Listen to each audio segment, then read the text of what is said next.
truth. Number 5. Stephen Hawkins, you can tell by the hat the guy's religious. He is a Quaker. He is a devout Orthodox Quaker. He's a really cool guy, outspoken in his faith. He wrote several religious treatises back in 1765 to show why we were about to separate from Great Britain, using the scriptures to make his point.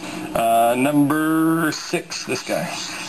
Right there, he's a fun guy. That's Robert Treat Paine. He's the Attorney General of Massachusetts, but he is a military chaplain. He's an ordained minister. He had churches and taught in churches, and the way he served in the military was he was a chaplain for the troops, so he preached. How did we get to this point? Well, I mean, look at this.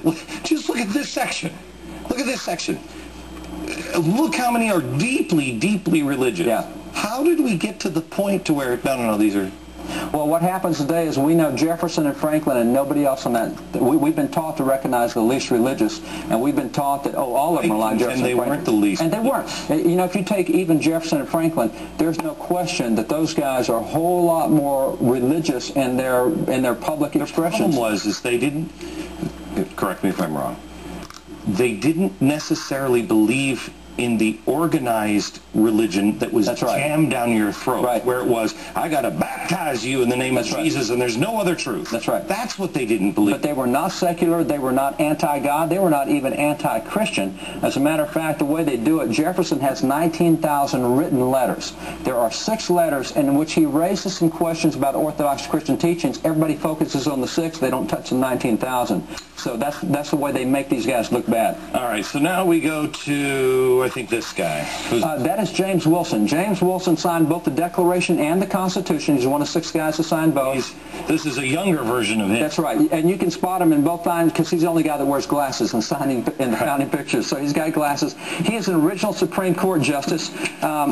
He started the first law school in America. This is the first law book that was ever used in law schools, and he did this. Any relationship to Woodrow Wilson? No, not at all.